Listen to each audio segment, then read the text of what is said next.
This episode is brought to you by Progressive Insurance. Whether you love true crime or comedy, celebrity interviews or news, you call the shots on what's in your podcast queue. And guess what?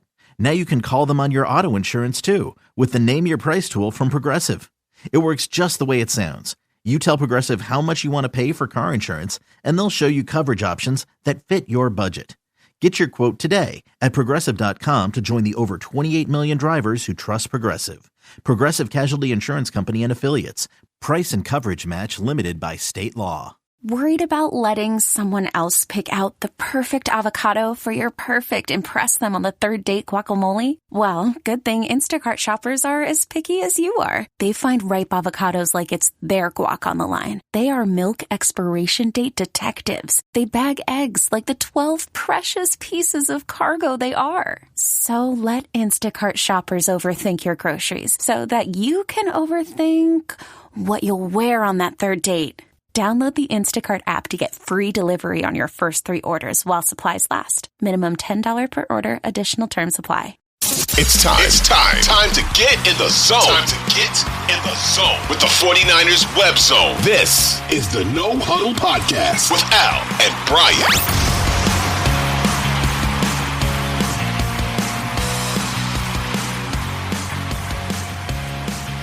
49ers Web Zone, No Huddle Podcast, part of the Odyssey Network. I'm Al Sacco with Brian Renick, and this is one of those pinch yourself shows for Brian and I, because we are lucky to talk to a 49ers legend today who ranks 6th all-time in franchise history in receptions, 7th in receiving yards, and 4th in receiving TDs.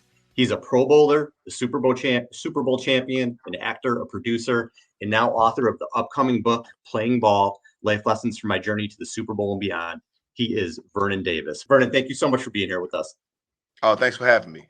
All right, Vernon, I got to start out with the book because Brian and I just got it a couple of days ago, and I haven't been able to put it down. And, you know, it's such an honest account of your memoirs. What went into writing this book for you? What was the process, and what can your fans expect? Yeah, I think this book really took me back to my childhood. It took me back to some moments that I didn't want to revisit, but it was quite the journey. I'm very thankful to be able to go back in time and to put out something that I think will be really, really beneficial for a lot of people. Will give some insight, also motivate people in so many different ways. So I'm elated to be a part of. Like I said, I'm elated to be a part of the journey and to be able to put the book out. 49er fans are going to be thrilled. Mike Singletary wrote the book's intro, and you know, kind of to think how far the two of you have really come. You know, you went from the focal point of a very very famous post-game tirade to then transforming yourself into a team leader. You know, what was your initial reaction to those words, and how did it ultimately help you become the team first leader that you became? Yeah, I think initially as a young man coming in and you're trying to find yourself, to be able to have someone guide you like Mike Singletary is a beautiful thing. And as I think back, I kind of regret it in a sense, you know, that I wasn't able to just retain the information that he was given and to be that leader initially that the team wanted me to be. But, you know, eventually I started to find something in myself, and I became cognizant of the little details that I needed to be able to be that person that they brought me in to be. And, you know, Vernon, I think when you look at your career, you had some terrific seasons, especially in those Harbaugh years. But what sticks out to me the most about you, and something I don't think you get enough credit for, is what you did in the playoffs. So I'm going to throw your playoff stats out you with the Niners, and I don't know if you know them or not, but in 8 postseason games, you had 600 receiving yards, 7 touchdowns, and you had 104 yards in the Super Bowl, and then obviously the catch 3. What do you think it was about not only yourself, but your group of teammates? Because it's so difficult to win in the playoffs the way that you guys did in those years and win all those games. Mm-hmm. What do you think it was about yourself and that specific group that was so special and allowed you guys to be that successful in the postseason? I think it was the desire that we had to win that game, to win all the games in the postseason, even though initially when we first made it to the playoffs, it didn't go in our favor as far as the NFC Championship. We all know how that went down. Yes. No, I think we had just a burning desire to win and to achieve greatness after all we've been through. Before Harbaugh walked in, we were struggling, man. It was tough. It was tough to get a win, and I think we just wanted it so bad. I mean, it's the game always go to that team who wants it more, and we wanted it more. So we came in on fire, and we wanted to do it for the organization. We wanted to do it for the fans, and most importantly, we wanted to do it for ourselves. And that's what we did. We reached deep down inside ourselves, and we came together. We played together, and we were able to have a lot of success during our run when it came to the playoffs. This episode is supported by FX's Clipped, the scandalous story of the 2014 Clippers owner's racist remarks captured on tape and heard around the world. The series charts the tape's impact on a dysfunctional basketball organization striving to win against their reputation as the most cursed team in the league. Starring Lawrence Fishburne, Jackie Weaver, Cleopatra Coleman, and Ed O'Neill. FX's Clipped, streaming June 4th, only on Hulu. Your brain needs support, and new Ollie Brainy Chews are a delightful way to take care of your cognitive health. Made with scientifically backed ingredients like Thai ginger, L-theanine, and caffeine, Brainy Chews support healthy brain function and help you find your focus, stay chill, or get energized. Be kind to your mind and get these nootropic chews at ollie.com. That's OLLY.com. These statements have not been evaluated by the Food and Drug Administration. This product is not intended to diagnose, treat, cure, or prevent any disease. You were a part of, what we would consider that Harbaugh mini dynasty, if you will, right? 3 NFC championship games in 3 years, 1 Super Bowl appearance. And this 49er squad is in the midst of another really impressive run with Kyle Shanahan, 4 NFC championship games in 5 years, 2 Super Bowl appearances. But like that Harbaugh team, those 2 Super Bowl appearances ended in a loss. I was wondering for this team specifically, as somebody who has experienced what it's like to be on a team coming back a year after a heartbreaking defeat in the Super Bowl, you guys still made it back to the NFC Championship game the next season. What was that season like for you guys as a team and a locker room to come back after that loss against the Ravens and still have the mindset that, like you said, we want to achieve greatness? It seems like Super Bowl losers have a hard time the next season. Do you think this team, this current 49ers team, is still set up like you guys to still make a run and possibly make it back to the Super Bowl? Yeah, I mean, like you're always hungry for it. I mean, especially if you taste it, if you get to that championship, if you get to the Super Bowl, and then you say, "Hey, we made it, we can get there." But you can't control everybody else, right? All the pieces, like a bike, all the pieces have to work together. But the thing that the organization can do is they can try to keep as many guys together as possible, right? Because there's something there. There's definitely something there, even though every year is not going to be guaranteed and every year is not going to be like the last year, right? It could either be better or it can be worse, or you can stay stagnant. I think right now for what the 49ers have, I mean, they have a lot of playmakers, man. And for me, I think if they have the same mindset, if everybody does their job, and they have that same attitude and approach to the game like they did last year and the year before, I think they can really do some wonderful things. But like I said, it all has to be there. I'm not a psychic. I can't really forecast and tell you exactly what's going to happen. But I can say that if everyone has that same mindset, they have a legitimate chance. Vernon, you mentioned the struggles you guys had before 2011, and I remember that 2011 team was special to me as a fan because nobody really saw that coming.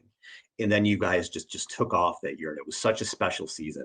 And you went on to be really good for the next few years. What do you think it was from 2010 to 2011 that clicked? Was it the coaching change? Was it just players growing, a little bit of both?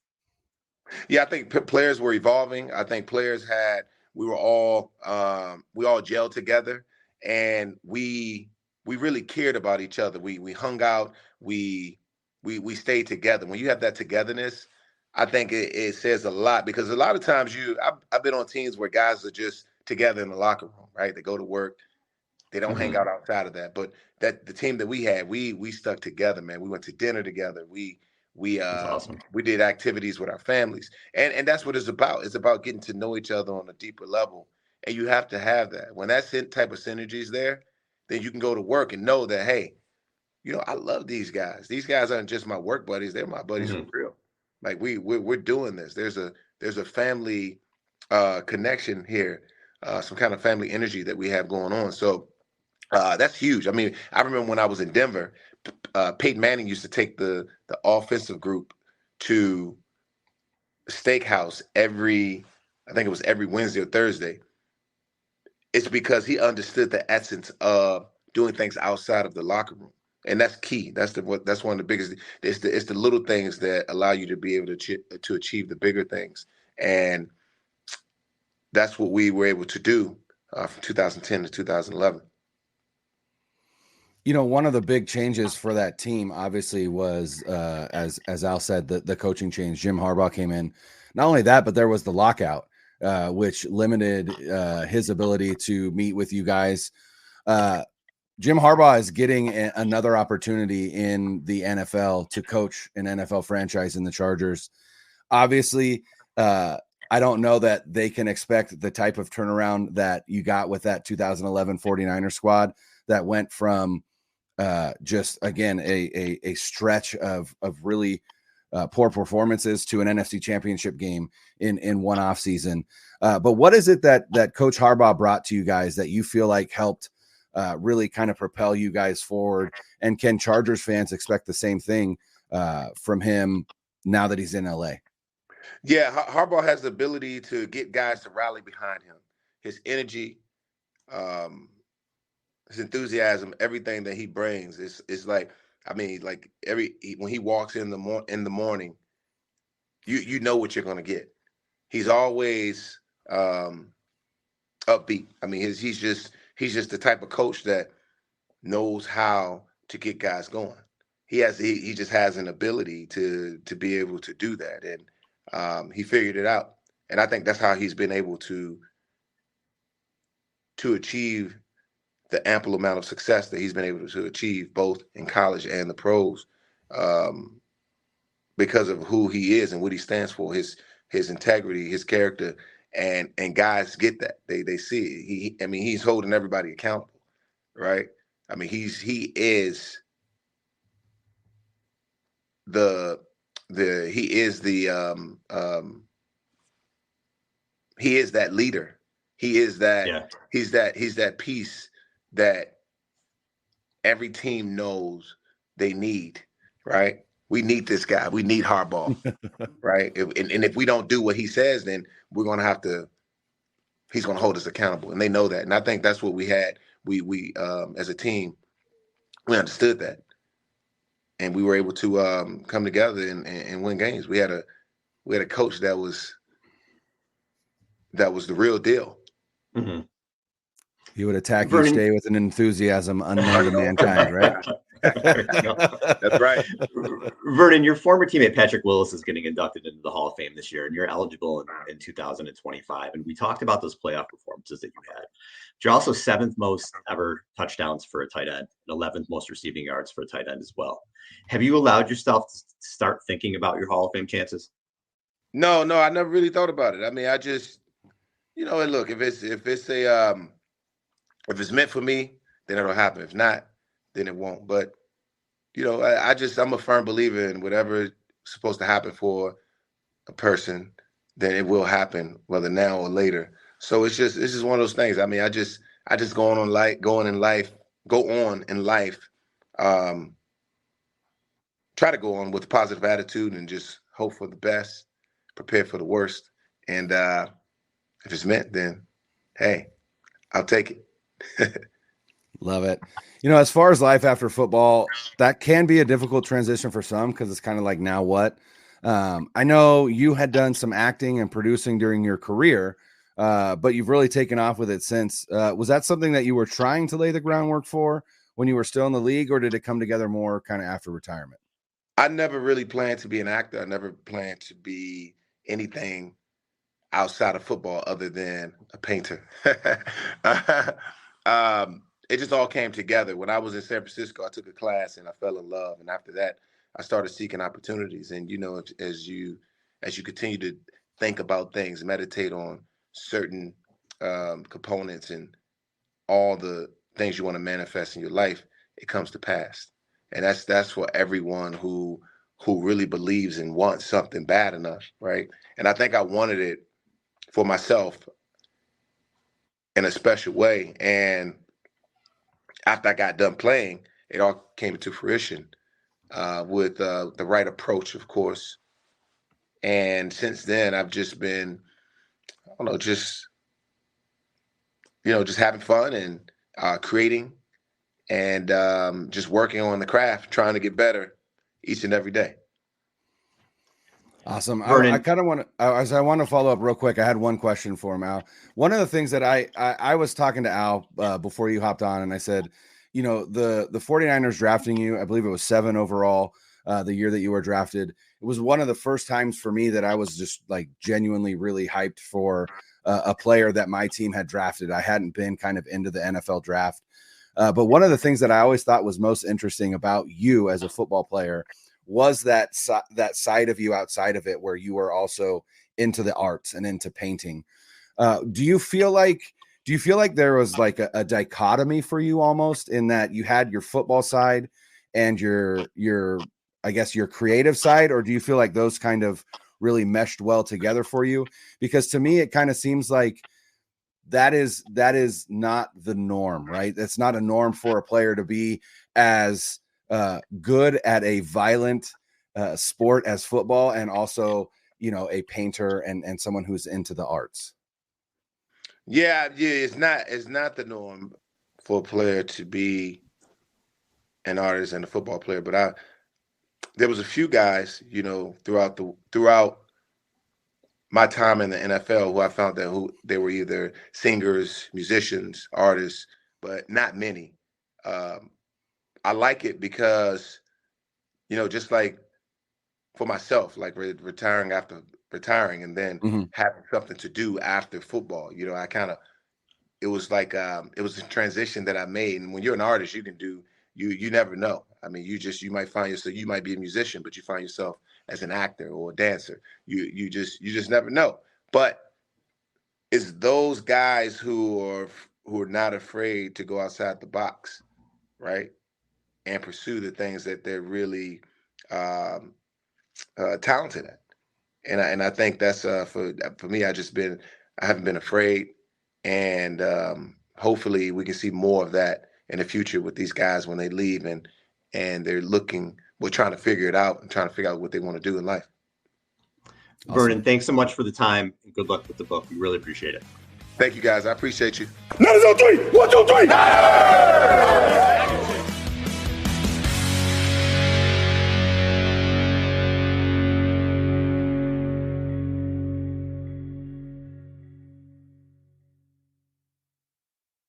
.2400 Sports is an Odyssey company.